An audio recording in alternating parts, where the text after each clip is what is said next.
মাননীয় সংসদ সদস্য এবং আমাদের কথা যারা শুনছেন, আসসালামু আলাইকুম ওয়া রাহমাতুল্লাহি ওয়া বারাকাতুহু। আমরা অত্যন্ত দুঃখের সাথে জানাচ্ছি যে আমাদের মাননীয় সংসদ সদস্য জনগণ দ্বারা নির্বাচিত, বিপুল ভোটে নির্বাচিত একজন সংসদ সদস্য, যিনি মানুষের সুখ দুঃখে তাদের পাশে থাকার জন্য তিনি চেষ্টা করে যাচ্ছেন, নির্বাচনের পূর্বে থেকে চেষ্টা করে যাচ্ছেন, নির্বাচিত হওয়ার পর থেকেও চেষ্টা করছেন।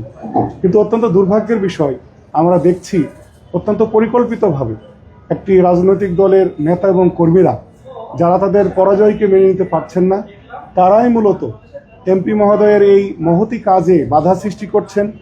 রমজান মাসেও বিভিন্ন সময় রমজানের প্রোগ্রামে ইফতারি প্রোগ্রামে ডিস্টার্ব করেছেন। আজকেই এ ধরনের কাজের, আপনারা জানেন যে সংসদীয় অধিবেশন চলেছে দীর্ঘদিন, মাঝখানে গ্যাপ ছিল, আবার বাজেট অধিবেশন শুরু হয়েছে। এই কাজের একটু বিরতিতে মাননীয় সংসদ সদস্য চেষ্টা করেন জনতার পাশাপাশি যে তাদের কথাগুলো শোনার, তাদের অভাব অভিযোগগুলো শোনা, তাদের সমস্যার সমাধানের জন্য কাছে যেতে চান। তারই অংশ হিসাবে আজকে এই টবলক মসজিদে আসরের নামাজ পড়ার কথা।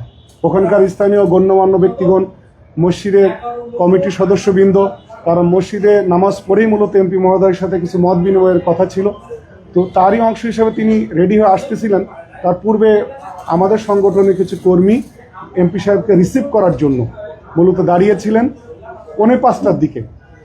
এই আমাদের পরাজিত শক্তি, তার নেতৃবৃন্দ এবং তার কর্মীরা, তাদের সুস্পষ্ট নাম আমাদের কাছে আছে, আপনারা চাইলে আমরা দিতে পারবো। তারা অতর্কিতভাবে আমাদের যে সমস্ত নেতৃবৃন্দ এবং কর্মীবৃন্দ অপেক্ষা করছিলেন এমপি সাহেবকে রিসিভ করার জন্য, তাদের উপরে শারীরিকভাবে লাঞ্ছিত করে, হামলা করে, এবং 7-8 জন ভাই আহত হয়। বিশেষ করে আমাদের কাউন্সিলর প্রার্থী অ্যাডভোকেট হাসানুল বান্না চপল, তাকে উদ্দেশ্য করে, তাকে হত্যার উদ্দেশ্যে আমরা বলবো, অমানসিক তার গায়ে আঘাত করেছে, সারা শরীর লাঠিপেটা করে তিনি হাসপাতালে ভর্তি আছেন। আমরা এই নতুন বাংলাদেশে 24-এর যে আন্দোলন, ছাত্র জনতার আন্দোলনের পরে এ ধরনের রাজনৈতিক মবতন্ত্র কায়েম হবে, এটা আমরা কেউই চাই না। যদিও আমাদের মাননীয় স্বরাষ্ট্রমন্ত্রী বলছেন যে মবের বিরুদ্ধে, দুর্ভাগ্যের বিষয় তার দলের নেতা কর্মীরাই আজকে সব থেকে বড় মব সৃষ্টি করছে। এহেন ঘটনাকে আমরা তীব্র নিন্দা এবং প্রতিবাদ জানাচ্ছি। যদি তারা এই কাজ থেকে ফিরে না আসে, তাহলে হয়তো এক সময় আমরা আবারও ছাত্র জনতাকে নিয়ে অর্গানাইজ করে তাদের বিরুদ্ধে প্রতিরোধ গড়ে তুলব, তখন কিন্তু তারা পালাবার কোনো রাস্তা পাবে না। তা আমি এতটুকু কথা বলেই আমাদের আজকের এই আপনাদেরকে আহ্বান করেছেন সম্মানিত জাতীয় সংসদ সদস্য, ঢাকা 16 আসন কর্নেল অবসরপ্রাপ্ত আব্দুল বাতেন, আমি মোহতারাম আমাদের এমপি মহোদয়কে কথা বলার জন্য এই বিষয়ে আমি অনুরোধ জানাচ্ছি। ধন্যবাদ আপনাকে। ধন্যবাদ প্রিয় সাংবাদিক ভাইয়েরা, আপনারা কষ্ট করে এসেছেন, এই জন্য আমার বক্তব্যের শুরুতে আপনাদেরকে ধন্যবাদ জানাচ্ছি। আপনারা ইতিমধ্যেই আজকের ঘটনাটা সম্পর্কে একটা ধারণা পেয়েছেন। গত 12ই ফেব্রুয়ারি নির্বাচনের পর আমি আমার ভোটারদের সঙ্গে দেখা করার জন্য 17 ফেব্রুয়ারি এই টবলকে গিয়েছিলাম। সেদিনও আমার উপরে আক্রমণ হয়েছিল, সেদিনও ঢিলছোড়া হয়েছিল। তো আমাদের যথেষ্ট সঙ্গী সাথী ছিল, আমরা ইচ্ছা করলে তাদেরকে প্রতিহত করতে পারতাম, পাল্টা আঘাত করতে পারতাম, না করে আমরা চলে আসি। পরবর্তীকালে আবার রমজান মাসে এই ওই মসজিদটার নাম কি না, মল্লিকা মসজিদে আমি নামাজ পড়তে, আসর নামাজ পড়তে গিয়েছিলাম। সেখানেও আমাকে আটকায় রাখা হয় প্রায় 1 ঘন্টা। মসজিদ থেকে বের হওয়ার পর পুলিশ ছিল, পুলিশ থাকা সত্ত্বেও আমার সহকর্মীদের উপরে আক্রমণ করা হয়, মারধর করা হয়, এবং আমার উপরে ডিম ছোড়া হয়, পুলিশের গায়েও ডিম ছোড়া হয়। সেটা ছিল 8ই মার্চ তারিখে, রমজান মাসে। তো এই পরিস্থিতিতে আমি ব্যক্তিগতভাবে মনে করি যে নির্বাচনের পর থেকেই এই ঢাকা 16 আসনের যিনি পরাজিত প্রার্থী, তার পক্ষ থেকে আমি রাজনৈতিক প্রতিহিংসার শিকার হচ্ছি বারবার। আজকের বিষয়টি ছিল, যেহেতু এখন সংসদ চলছে, অন্য কর্মদিবসে কোথাও যাওয়ার সুযোগ হয় না। আমি আজকে শুক্রবার 3 নম্বর ওয়ার্ডের একটা মসজিদে নামাজ পড়েছি। আর এই টবলকের এই মসজিদে আসরের নামাজ পড়ার কথা ছিল। আসরের নামাজ পড়ে হয়তো নামাজের পরে মুসল্লিদের সঙ্গে দেখা সাক্ষাৎ করব, কুশল বিনিময় করব। এটা একটি অত্যন্ত মানে সাধারণ একটা সামাজিক প্রোগ্রাম, এটা কোনো রাজনৈতিক প্রোগ্রামও বলা যায় না। কিন্তু আমি মসজিদে পৌঁছার পূর্বেই আমার সফরসঙ্গী কয়েকজন, তারা একটু সামনে ছিল আমার, আমি রাস্তার এপারে, ওনার রাস্তার ওপারে, ওই টবলকে প্রবেশ পথে আমি দেখলাম যে তাদেরকে মারধর করা হচ্ছে। আমরা এরকম একটু আলামত পেয়েছিলাম, থানার সঙ্গে একাধিকবার না অনেকবারই যোগাযোগ হয়েছে। দুপুরের আগ পর্যন্ত ওসি ফোন ধরেননি, পরবর্তীকালে ওসির সঙ্গে যোগাযোগ হয়েছে।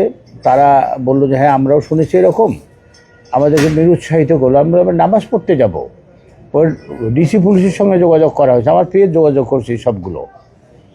তাকে বলা হয়েছে আমরা নামাজ পড়ে একটু মুসল্লিদের সঙ্গে দেখা সাক্ষাৎ করে কথাবার্তা বলে চলে আসবো। এই প্রোগ্রাম কনফার্ম করা হয়েছে, কিন্তু তারপরেও আমি মসজিদে পৌঁছার পূর্বেই আমার সামনে যারা ছিল, আমার সহকর্মী, আমাকে সঙ্গ দেওয়ার জন্য মসজিদে নামাজ পড়তে যাচ্ছিল। ঘটনাটা হচ্ছে তো 5টার দিকে, 5টার একটু আগ থেকে, 5:15 নামাজ, আমরা সেভাবে যাচ্ছিলাম। তো আমি দূর থেকে দেখলাম যখন মারধর করা হচ্ছে, দেখে আমি আমার গাড়ি আগাইনি, বরং আমি ওখানে কিছুক্ষণ দাঁড়িয়ে থেকে পরে কিছুক্ষণের মধ্যে ওসির পক্ষ থেকে ফোন আসলো, যেখানে না আসা ভালো হবে। আমার পিএসের কাছে ওসি ফোন করলো, তো আমি চলে আসলাম। তার পরামর্শ অনুযায়ী আমরা চাই নেই বড় ধরনের কোনো মসজিদ কেন্দ্রিক কোনো বিশৃঙ্খলা হোক। পরবর্তীকালে যে ঘটনার বর্ণনা যেটা শুনলাম আমি, এবং আমি তো সচক্ষেও দেখেছি যে মারধর যে শুরু হয়েছে, এটাও আমি দেখেছি। তো আমাদের 9 জন লোক আহত হয়েছে, নাম ধরে 9 জন আহত হয়েছে, যারা হাসপাতালে এসে চিকিৎসা নিয়েছে। ইসলামী ব্যাংক কার্ডিয়াক হাসপাতালে এখন 4 জন আছে, ভর্তি আছে তারা, এবং বেশ ভালো আহত হয়েছে। তাদেরকে বেধড়ক মারধর করা হয়েছে, তাদের পিঠে, পায়ে, এই হাতের বাহুতে তাদেরকে মারধর হয়েছে, এবং তাদের কাছ থেকে 4টি মোবাইল ছিনিয়ে নিয়েছে। এবং এই কাজগুলো করেছে এই মন্টু নামে এক ভদ্রলোক আছে এখানে, উনি জুট ব্যবসা করেন, তার নেতৃত্বে নয়ন, আলমগীর, হারুন, মেহেদি, সুমন, সোহেল, নূর সালাম, মুস্তাফিজুর রহমান, মন্টু যার কথা বললাম, তিনি হচ্ছেন এখানকার নেতা, মহানগরীর নেতা। এছাড়াও তাদের অনেক লোক উপস্থিত ছিল, এবং সংখ্যাটা কেউ বলে 400, কেউ বলে 500, 400 থেকে 500। মানে এটাকে একটা যুদ্ধক্ষেত্রে পরিণত করা হয়েছিল। অথচ প্রোগ্রামটা সকল পর্যায় থেকে বারবার করে কনফার্ম করা হয়েছে শুধু মসজিদে নামাজ পড়তে যাব, আসর নামাজ পড়ে মুসল্লিদের সঙ্গে কুশল বিনিময় করে আমি ওখান থেকে ফেরত আসব। কিন্তু তারপরও এরকম একটা নারকীয় যে আক্রমণ, সেটা আমাদের উপরে করা হয়েছে। এবং এটা আমি মনে করি যে এক্ষেত্রে পুলিশের গাফিলতি ছিল, বিশেষ করে রূপনগর থানার পুলিশের যথেষ্ট গাফিলতি ছিল। এবং এরকমও মনে করা যেতে পারে যে এই যে একটা প্লট, এটা একটা প্লটের অংশ হিসাবে বাস্তবায়িত হয়েছে, এবং তার মধ্যে তাদের সহায়তা বা পরামর্শ ছিল। কারণ তাদের এত প্রস্তুতি, তারা এত লোক আছে। ওসি নিজে উপস্থিত ছিল, কিন্তু দূরে ছিল। তারা কিন্তু আমাদের এই লোকগুলোকে উদ্ধার করতে আসে নাই, তারা একটু ফাঁকে ছিল, এবং তারা দেখতেছিল যে এই মসজিদে ঢোকার পথটাকে কিছু লোক আটকায় রেখেছে, বেশ কিছু পরিমাণ লোক। তো যারা আহত হয়েছে এদের মধ্যে অনেকে বয়স্ক লোক আছে, এবং এরা কেউ মারামারি করার লোক না, এরা নিরীহ লোকের মতো মার খেয়েছে। তবে এটা কঠোর নিন্দা জানাচ্ছি, এবং আমি এটা সংসদেও তুলব, পয়েন্ট অফ অর্ডারে সংসদেও তুলব। এটা কঠোর নিন্দা জানাচ্ছি। আমি মনে করি যে বাংলাদেশে যদি শান্তি শৃঙ্খলা বজায় রাখতে হয়, তাহলে রাজনৈতিক সহমর্মিতা সহকারে সহাবস্থানের, সহনশীল সহাবস্থানের পরিবেশ সৃষ্টি করতে হবে। এবং এই দায়িত্ব সরকারের, এই দায়িত্ব বাংলাদেশের আইনশৃঙ্খলা রক্ষাকারী বাহিনীর। আইনশৃঙ্খলা রক্ষাকারী বাহিনী যদি নিরাপত্তা না দিতে পারে একজন নির্বাচিত জনপ্রতিনিধির, তাহলে তারা সাধারণ মানুষের নিরাপত্তা কিভাবে বিধান করবে? ও সেখানে উপস্থিত ছিলেন, হয়তো তার সঙ্গে কিছু ফোর্স ছিল, কিন্তু এই ফোর্স অ্যাপ্লাই করেন নাই। তিনি ফোর্স অ্যাপ্লাই না করে তিনি নীরব দর্শকের মতো দেখেছেন। এবং এক পর্যায়ে তিনি যখন দেখেছেন যে আমি যদি যাই, আমার যাওয়ার সময় তখন হয়ে গেছে, কারণ তখন 5টা পার হয়ে গেছে, নামাজ তো 5টায়, হয়তো একটা বিশৃঙ্খলা হবে, এই জন্য তিনি ফোন করে পরামর্শ দিয়েছেন না যাওয়ার জন্য। তো আমি তার পরামর্শ শুনেছি, কিন্তু এই বিষয়টি কোনোভাবেই গ্রহণযোগ্য নয় এবং কোনোভাবেই কাঙ্ক্ষিত নয়। আমরা এটা তীব্র নিন্দা জানাই। ধন্যবাদ। আমার পরাজিত যে মানে আমার নির্বাচনের পর থেকে এরা তো যুবদলের সবাই, যাদের নাম বলছি এরা সকলেই যুবদলের, যুবদল এবং 2-1জন ছাত্র দল আছে, কৃষক দল আছে, হ্যাঁ, অধিকাংশ যুবদল।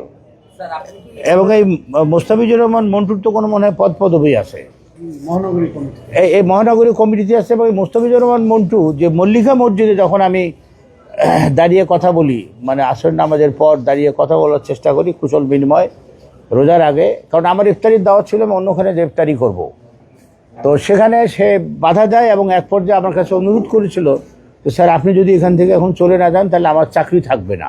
আমি জিজ্ঞেস করেছিলাম কিসের চাকরি, পরে বুঝলাম দলীয় চাকরি। বুঝতে পেরেছেন? তো মানে এটা তো কল্পনা করা যায় না। তাদের এই যে দখলদারিত্ব, মসজিদ কেন্দ্রিক আধিপত্য, শিক্ষা প্রতিষ্ঠান কেন্দ্রিক আধিপত্য, এটি কি দেশের সুশাসনের কথা? এভাবে দেশের সুশাসন কায়েম হবে? এটার জন্য আমরা এই আগস্টের আন্দোলন করেছি, এতগুলো লোক আমাদের জান দিয়েছে, এতগুলো লোক আহত হয়েছে। আর কোনো প্রশ্ন আছে আপনাদের? বিএনপি নেতাকর্মীদের বক্তব্য যেটা এইটা তাদের রুটিন ওয়ার্ক, একটা সমাবেশ ছিল আর কি, যেখানে আপনারা মানে কোথায়, রাস্তার মোড়ে সমাবেশ ছিল? ওখানে তাদের প্রোগ্রাম ছিল আর কি। আমাদের এই প্রোগ্রাম ছিল গত শুক্রবার। তারা বলছে আমাদের প্রোগ্রাম আছে, এটা থানার সাথে যোগাযোগ করে থানার সঙ্গে আন্ডারস্ট্যান্ডিংয়ের ভিত্তিতে গত শুক্রবারের প্রোগ্রামটা আমরা স্থগিত করেছি। এবং থানাকে তখনই বলা হয়েছে যে আমরা আগামী শুক্রবারে এই প্রোগ্রাম করব। এটা তাদের একটা অজুহাত, এটা মিথ্যা, সম্পূর্ণরূপে মিথ্যা। লিখিতভাবে তাদেরকে অবহিত করা হয়েছে এবং লিখিত অবহিত করা হয়েছে। একটু যদি স্পষ্ট করতেন, আমরা এখনো পর্যন্ত ক্লিয়ার না আপনার উপর, মানে আপনার নেতাকর্মীদের উপর কারা হামলা করেছে, কোন দলের কর্মী। এই তো যাদের নাম বলেছি আমি 9-10 জনের নাম বলেছি।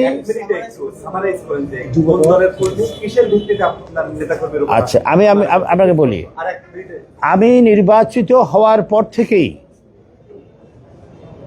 ফেব্রুয়ারি 12 তারিখে নির্বাচিত হওয়ার পর থেকেই আমি রাজনৈতিক প্রতিহিংসার শিকার হচ্ছি।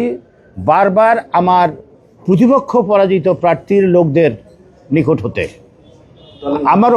আমার উপরে প্রথম আঘাত আসে 17ই ফেব্রুয়ারি ওই টবলোকে, তারপরে হলো 8ই মার্চ, তারপরে হলো আজকে আমার উপরে সরাসরি আঘাত আসেনি, আমি তো ওখানে পৌঁছতেই পারিনি। আমি পৌঁছার আগেই ঘটনা ঘটেছে, আমার যারা সফরসঙ্গী ছিল, যারা আগে গেছে, তাদের উপরে আঘাত করা হয়েছে এবং বেধড়ক পিটানো হয়েছে। তারা পাশেই হসপিটালে ভর্তি আছে, আপনারা যাই দেখতে পারবেন তাদের শরীরে কী পরিমাণ আঘাতের চিহ্ন আছে। এবং এই নামগুলো আরেকবার বলছি: নয়ন, আলমগীর, হারুন, মেহেদি, সুমন, সোহেল, নূর সালাম যুবদল, মুস্তাফিজুর রহমান মন্টু মহানগরী লিডার, মারুফ, এবং এছাড়াও আরও 4 থেকে 500 জন ছিল। সব এই ছাত্রদল, যুবদল, স্বেচ্ছাসেবক দল এবং বিএনপির বিভিন্ন ধরনের পদধারী। আপনি একজন সংসদ সদস্য, তো বিগত সময়ে আপনার উপর এরকম হামলার শিকার হয়েছেন, তো আপনি সংসদ সদস্য হিসেবে এরকম হামলার শিকার হচ্ছেন, সরকারের পূর্বমহলের সাথে আপনার এই বিষয়ে কোনো আলাপ আলোচনা হয়? আইনি কোনো সহায়তা নিয়েছেন এই বিষয়ে আমরা মনে হয় ওই সময় সংবাদ সম্মেলন করেছিলাম। আমরা মার্চের 8 তারিখ এটা সংবাদ সম্মেলন করেছিলাম। এইটা পুলিশ কর্তৃপক্ষের সঙ্গে কথা হয়েছিল, ওরা আশ্বাস দিয়েছিল যে আমরা এরপরে আপনার যথাযথ নিরাপত্তা বিধান করব। তারপর থেকে আমি এই 2 থানার মধ্য থেকে, আমি পল্লবী থানা থেকে সবসময় সহযোগিতা পেয়ে এসেছি। আমি যেখানে যাই বললে আমার সঙ্গে পুলিশের গাড়ি থাকে, স্কট থাকে, কিন্তু এখানে আমরা আজকে বারবার যোগাযোগ করা সত্ত্বেও আমরা পুলিশি সহায়তা পাইনি। না, মামলা আমরা করিনি। আমরা ভাবছি এই যে ঘটনা ঘটেছে তো আজকে বিকাল 5টায় আসরের নামাজের সময়, আসরের নামাজের পূর্ব মুহূর্তে। হ্যাঁ, কোন এলাকা করে ব্লক টবলক আমি বলি ৬ নম্বর সেকশন, এটা তো পল্লবী থানার না, রূপনগর থানার ৬ নম্বর সেকশনের টবলক। তার ওই রোড নাম্বারটা কত? ব্লক, ওখানে সাইনবোর্ড আছে ইসলামিয়া স্কুল, ইসলামিয়া স্কুলের যে সাইনবোর্ড আছে, মানে ইসলামিয়া হাই স্কুলের যে সড়কটা, ওই সড়কের মাথায়। জি। আর কারো কি question? এবং ওসি সাহেব ওই ওই ওই মানে স্কুলের গেটে দাঁড়ানো ছিলেন, আচ্ছা, আপনি দেখা যায় এটা। আপনি দুটো থানার কথা বললেন যারা আপনাদের সহযোগিতা করছেন, একটা রূপনগর আর একটা না, আমি পল্লবী থেকে সাপোর্ট পাচ্ছি, কিন্তু রূপনগর থেকে পাইনি, আজকেও সাপোর্ট পাইনি। আজকে বারবার আমার পেয়ে যোগাযোগ করেছে যে আপনারা গাড়ি পাঠিয়ে দেন। তারা বলে যে স্বার্থ থাকে পল্লবী এলাকায়, আমরা ওখান থেকে এসকর্ট করবো না। ঠিক আছে, আপনাদের সীমানা থেকে করেন, বলছে আমাদের গাড়ি নাই। আচ্ছা, শুধুমাত্র আপনি হলো মানে নির্দিষ্ট আপনার প্রতিপক্ষ বলছেন, প্রতিপক্ষের কোনো নাম বলেন বা হলো এটা তো আপনারা সবাই নির্দিষ্ট আপনার প্রতিপক্ষ কে? আপনারা সকলেই জানেন। মানে আমার পদবী তিনি নাম উল্লেখ করছেন, কোন পদে উল্লেখ করছেন? আমার প্রতিপক্ষ তো সরকারের একজন মন্ত্রীও, এটা তো আপনি জানেন সকলেই। ওকে, জি ধন্যবাদ। অনেক ধন্যবাদ।